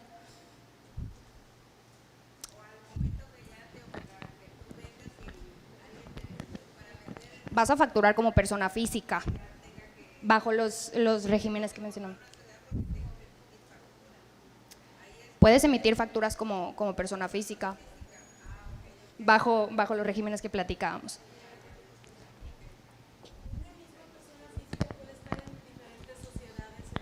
Sí, tú puedes ser accionista de la cantidad de sociedades que quieras, a excepción de las… Ajá, o sea, si eres de esta y ya, como bien mencionaba. Sí, sí, sí, sí. ¿Cuáles pudieran ser como las diferencias más generales, porque entiendo que cada emprendedor tiene diferentes metas, entre estar en el régimen de actividad empresarial y ponerte como SAS? El régimen de actividad empresarial se utiliza mucho para abogados, arquitectos, profesionistas, o sea, es como más para una imagen de un profesionista. Y una sociedad por acciones simplificadas puede ser quien sea, no necesitas tener título, no necesitas tener nada. Entonces, exactamente. Ya, por ejemplo, en mi caso, yo estoy como actividad empresarial, pero me interesaría también cambiarme a esto para poder tener más oportunidades. ¿Es posible que yo pueda hacer ese cambio de régimen? O sea, lo puedo hacer en línea, ya tengo todo constituido ante ese régimen. Si lo quiero cambiar ante esta sociedad, ¿es más fácil o no se puede o no se recomienda? Yo creo que dentro de los requisitos que están en línea, pues depende de las percepciones que vayas a tener, o sea, porque si pasa de esos 6 millones, yo creo que ya no te conviene. O sea, si tú percibes muchísimo más con ese régimen de actividad empresarial, pues quédate con ese régimen. Entonces, todo va encaminado con la proyección del negocio o lo que vas a… la prestación de servicios o la venta de los productos que tú quieras. Todo va a depender de la proyección a futuro y de los ingresos que vas a percibir.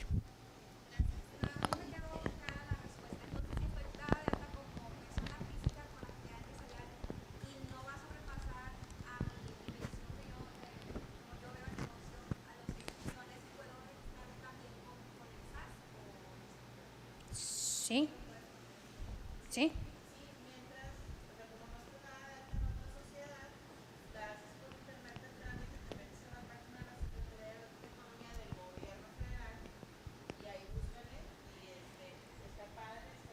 Y siempre va a estar muchísimo mejor tener este respaldo. Si no vas a percibir más de los 6 millones, tener este respaldo, porque si no tienes un régimen de persona física el cual tú puedas como rendir cuentas, sí va a emitir una alerta al SAT, digo, no va a tener así como que el ojo en cada uno de nosotros, pero depende de tus percepciones. Entonces hay que ahí como razonar qué es mejor, pero pues siempre o el deber ser sería tener todo en regla y estar dada de alta con el régimen correcto, o constituirte como sociedad por acciones simplificadas.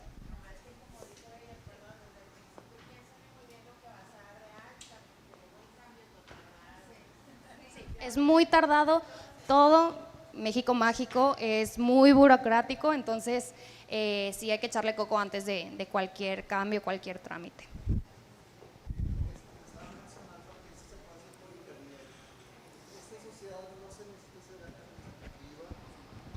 No, tengo entendido que no, que si necesita acta constitutiva. La inscripción ante el registro público, tienes que tener tu boleta de inscripción, folio mercantil, para poder, pues, como estar en regla. Pero como tal, como se hace en línea, pues no necesitarías notario. ¿Manda? El que tú quieras, pues la disponibilidad de capital que tú quieras. No hay mínimo. Perdón.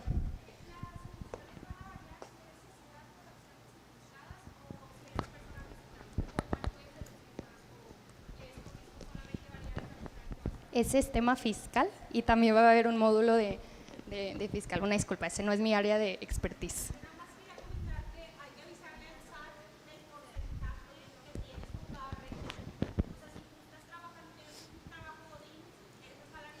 Ujú.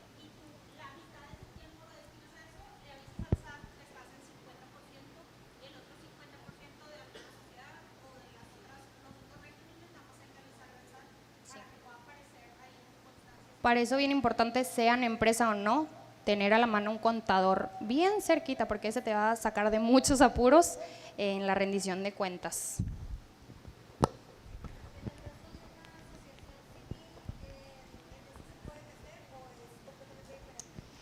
En esta no, porque aquí es nada más una sola persona, pero también preguntaban ahorita de la sociedad civil. La sociedad civil se utiliza mucho para despachos de abogados o despachos también, digo, utilizo estas dos profesiones porque son como las más utilizadas, despachos arquitectónicos, en el cual las percepciones son por honorarios, o en las asociaciones civiles son por medio de donaciones o fondeos de personas físicas o de otras empresas que se utilizan para la reinversión del capital, o sea, se utilizan para seguir trabajando el negocio. Como tal no hay como un surplus o se me fue el término, pero no hay un extra. Todo lo del negocio va reinvertido y esta es una sola persona. Sí, sí. Sociedad por acciones simplificadas es diferente a sociedad civil. Así es, la sociedad civil puede tener 2 o más socios. Y otra pregunta. Si por ejemplo la startup está como SaaS y quiero agregar a una persona como co-founder, pero es de otro país, está ahí como, o sea, pues ya no puede ser SaaS. Ajá, yo sugeriría un cambio del tipo de sociedad y si va a ser desde cero o si tú vas a agregarte como socio, pues sería el acta constitutiva, o si te vas a integrar tú como socio accionista a otra cosa, pues la asamblea extraordinaria de accionistas. Ajá. Una constancia de cumplimiento también es tema fiscal, pero la opinión positiva que le llaman, la opinión positiva, tu contador, o al menos así me ha tocado a mí, tu contador la tramita, es en el portal del SAT y es el debido pago de impuestos, sea impuestos sobre la renta, impuestos sobre nómina, si tienes personal contigo.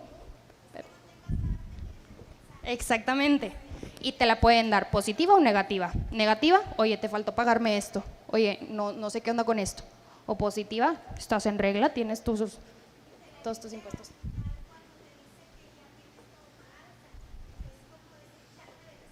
Así es. Es el visto bueno del SAT. Ajá. Digo, uno como abogado que no le sabe los números ni nada de eso, pues mejor. Uh-huh. Uh-huh. Sí, es como un visto bueno y es de tú me has pagado todo, tú estás en regla y hasta ahí. Sí, y de hecho para varios programas de gobierno o becas siempre te van a pedir eso. Entonces, ahora sí que el comercial se aplica el de declararse con bien. Así es, siempre, siempre, siempre.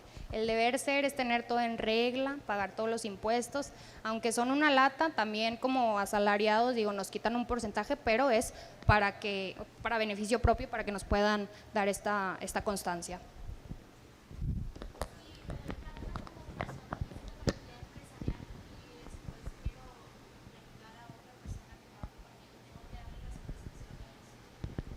Sí, puedes hacer el alta, pues de preferencia sí, porque ella la persona va a tener una percepción y tienes que tener lo que les comentaba, el trámite ante terceros, tienes que darte de alta ante el Instituto Mexicano de Seguro Social como persona física. Sí existe ese registro patronal para personas físicas.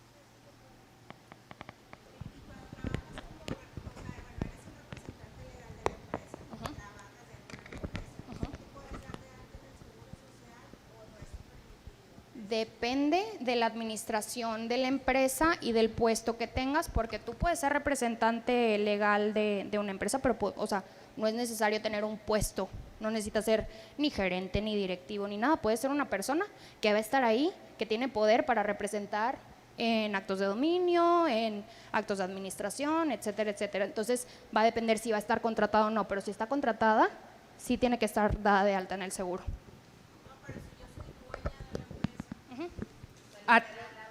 Tienes que tener el registro patronal, sí.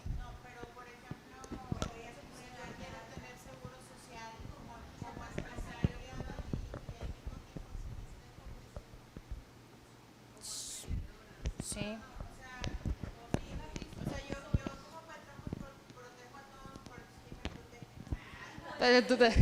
Tú solito, así palmadita en la espalda.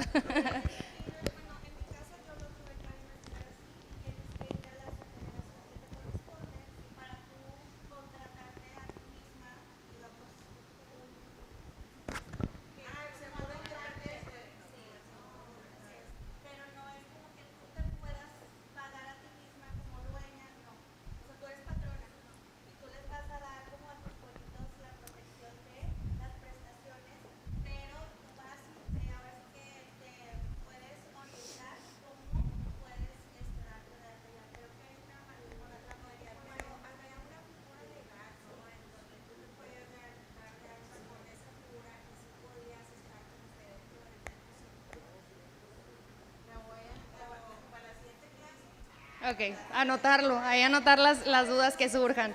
Sí, es muy importante porque en lo personal no me ha tocado pues ver ese caso, pero pues es un atractivo de las empresas, o sea, siempre va a ser un atractivo el poder proporcionar esta seguridad social.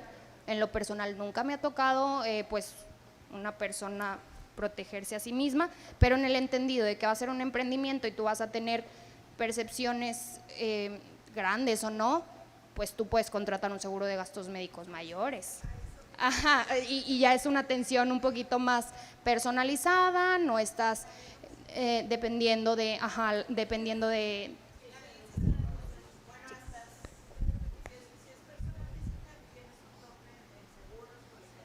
Sí.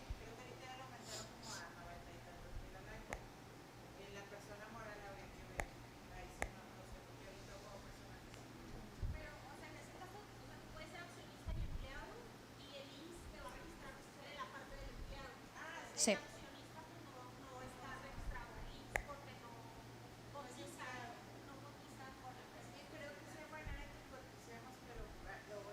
Nos lo llevamos de tarea, no se preocupen. Sí, claro que sí.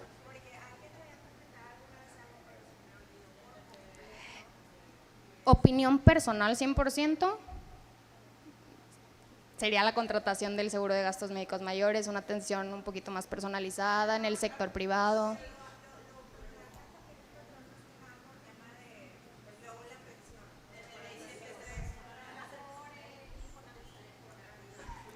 Ahorita las nuevas generaciones ya no nos va a tocar el Afore, ya no nos vamos a poder retirar igual.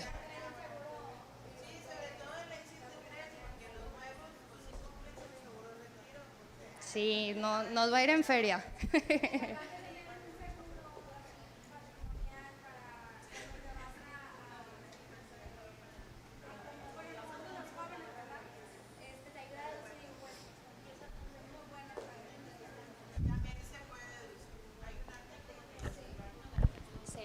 ¿Alguna otra duda? Ay, perdón. Perdón, Carla. Sí, ustedes. Sí, si no, acuérdense, la respuesta del abogado prudente depende. Yo a todos les voy a contestar depende. Ujú.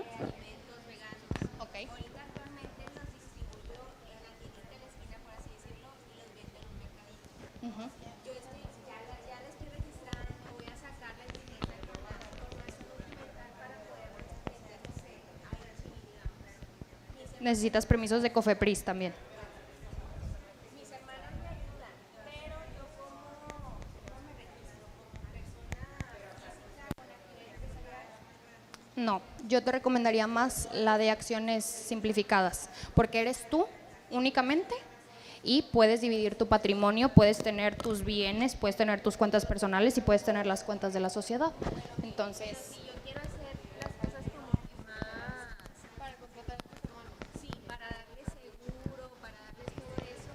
puede ser una pyme, o sea, puede ser pequeña y mediana empresa, familiar, sociedad anónima de capital variable o de responsabilidad limitada, y ellas pueden tener menor proporción en cuanto a las acciones. O sea, ujú.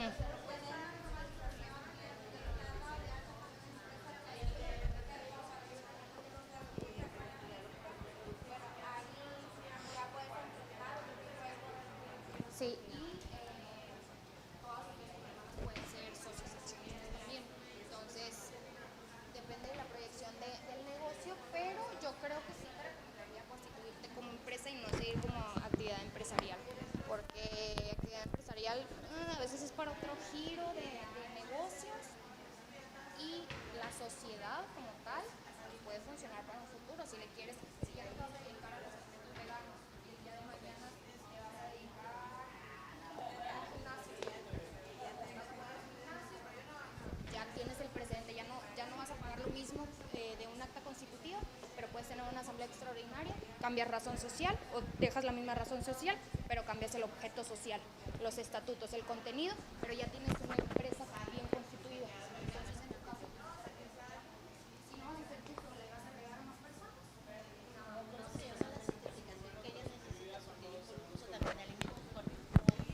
COFEPRIS, sí. Entonces, sí. Ah, ok. Bueno, perdón. ¿En dónde? COFEPRIS son permisos de salud, medicamentos, alimentos, todo lo que sea referente a los sellitos que le ponen. Bueno, el ejemplo que mencionaban acá adelante es que ella en lo personal, ¿puedo compartir tu ejemplo? Ok.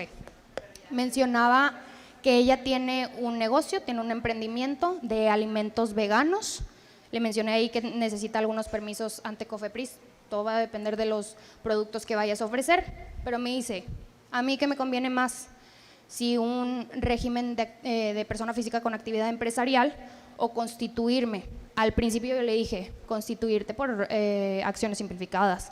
Pero me dicen, no, porque el chiste es que me ayudan mis hermanas. Entonces, ¿qué me recomiendas? Yo sí le recomiendo constituirse como una sociedad mercantil, ya dependiendo de la responsabilidad u obligaciones que tenga la sociedad.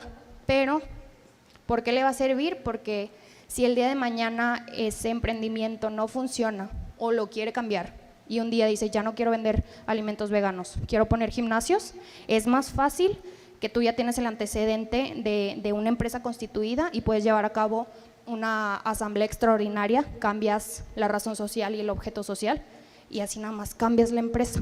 O sea, ya no se va a dedicar a los alimentos veganos, se va a dedicar a poner gimnasios y administrar gimnasios. Entonces, mi recomendación sí es esa, porque va a tener de socias accionistas a sus hermanas, y van a estar ahí. Y puede ser, o sea, la aportación de las hermanas, pues dicen, no, oye, es que yo no le puedo meter todo lo que tú le vas a meter, o sea, porque el dinero tal vez inicialmente es de ella. Pueden aportar en menor cantidad, en menor porcentaje. ¿Alguna otra pregunta?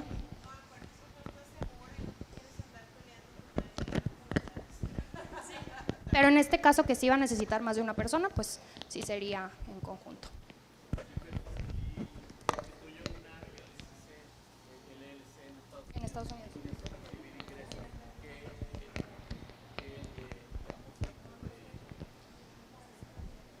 Sí, de responsabilidad limitada.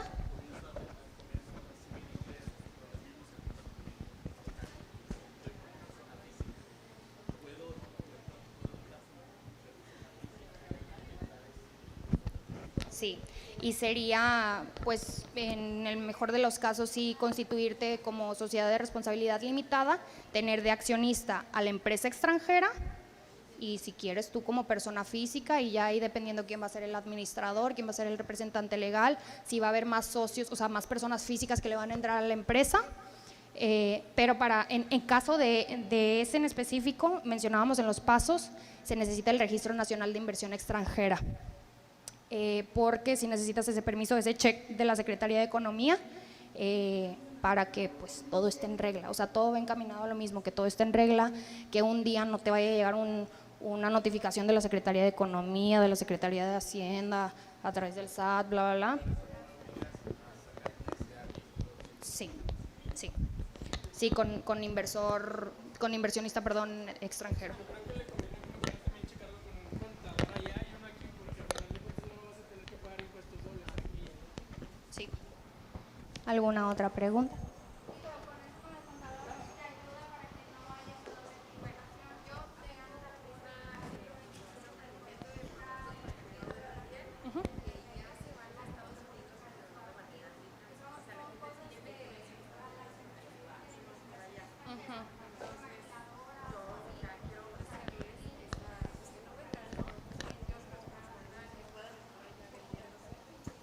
Ok, en temas de, aquí me preguntan acerca de productos que se van a llevar al extranjero, eso es comercio exterior y tienes que tener permiso, se ve con aduanas, va de la mano con el SAT y va de la mano con Hacienda, tienes que tener permisos de importación o exportación de productos, son impuestos que tienes que pagar, impuestos aduanales, o sea, es todo un tema de comercio exterior, que no sé si los vamos a ver en este taller. Depende de las obligaciones y los socios que quieras tener, cuántos socios van a ser, de qué manera quieren aportar, el alcance de la responsabilidad de cada socio.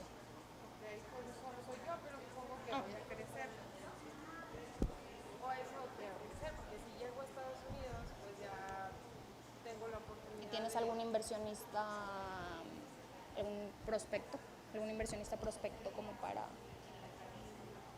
Ahí sería también un poquito de plan de negocios y ver quién te va a invertir, quién…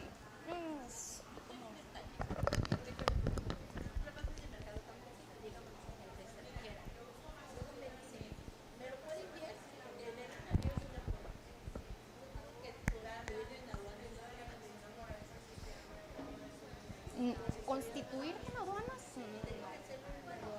No, puedes mandarlo como persona física. Es que depende de si eres persona física, si eres persona…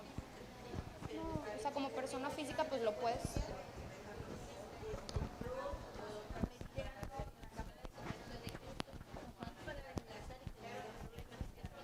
Sí, hay impuestos aduanales, sí va a haber en el transporte de mercancías, sí. Y para eso también, si gusta anotarlo, buscar un agente aduanal. Hay agencias aduanales que a eso se dedican, a prestar servicios.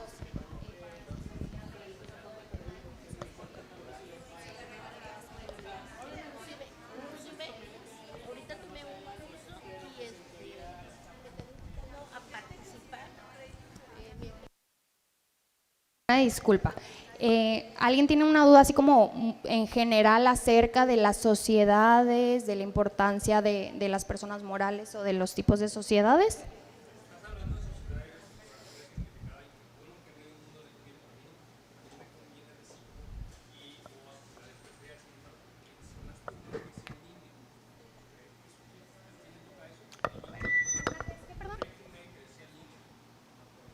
No, por percepciones de tecnologías, si quieres regresarle porque… Ay, perdón.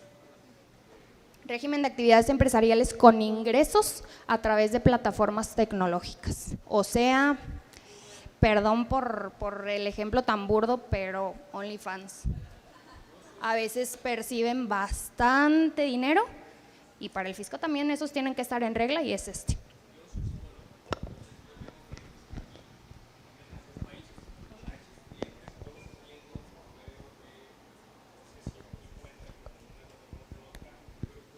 Zoom.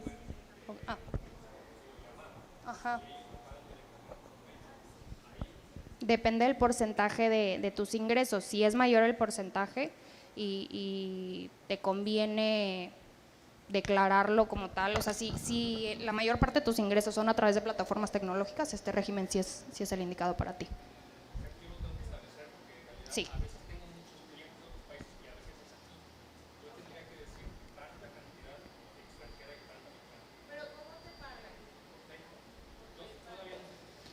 Pero más que plataformas tecnológicas, yo le voy más al de empresariales y profesionales como psicólogo.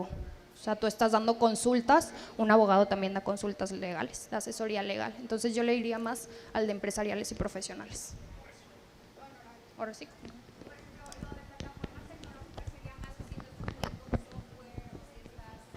No, porque son ingresos a través de plataformas tecnológicas. Sí. Por ejemplo, en bolsa o así, si quiero invertir en la bolsa, por medio de Bursátil y promotora de inversión. Creo que sí las vimos, ¿no? Sí, son diferentes ahí las responsabilidades. Yo, la neta, no le sé mucho a la bolsa. ¿Alguna otra pregunta?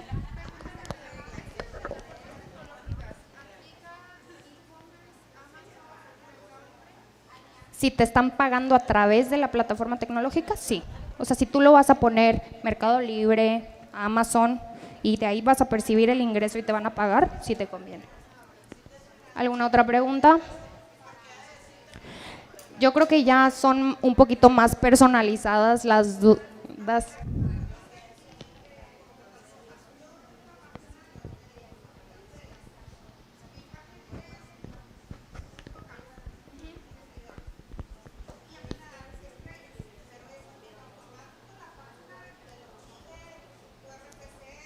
Si te paga a través de la plataforma, sí te conviene y sí es aplicable. Si tú vas a recibir dinero en vez de una cuenta de una persona física o una empresa que no tenga plataforma digital o tecnológica y es a través de Instagram, Facebook, YouTube, Uber Eats, este régimen sí aplica si te pagan desde la plataforma.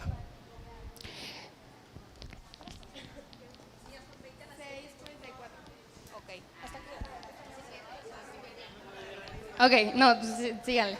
Tenemos hasta las 7 para quedarnos aquí. Sí. Sí, aquí sobre todo. Aquí sobre todo. Sí. Aprovechen bastante las asesorías de aquí.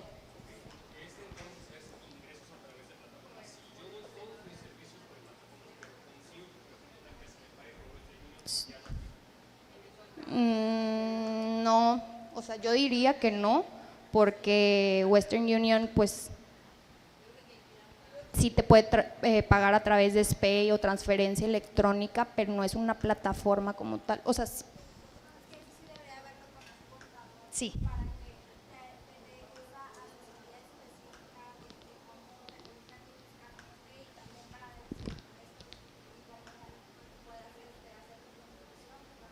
Pero el ejemplo así más burdo que les puedo dar es a través de plataformas como Instagram, Facebook, YouTube, Uber Eats, OnlyFans, y, y todas esas. ¿Alguna otra pregunta?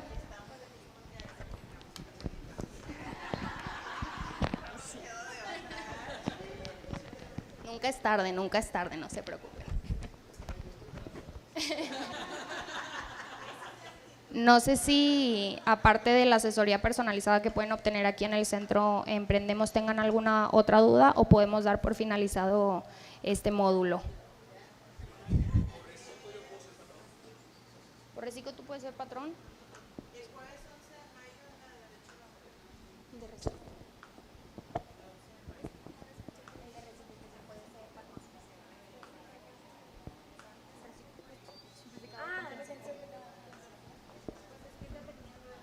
Pero aparte, no, porque seguiría siendo persona física.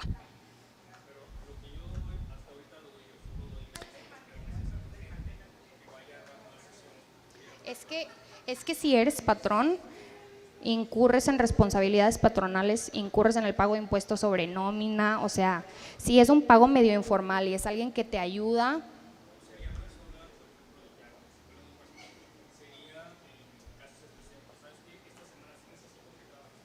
Yo te recomendaría que no, o sea, como patrón no.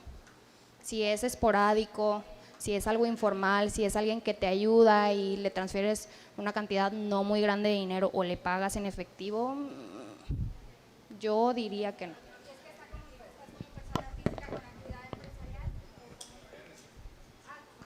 No, pero como quiera sigue siendo como persona física y yo no te recomiendo aventarte el registro patronal para contratar a alguien y terminar pagando un impuesto sobre nómina que no te va a ayudar de nada, es un gasto.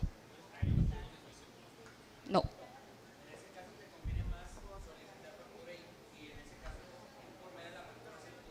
Ajá, deducir.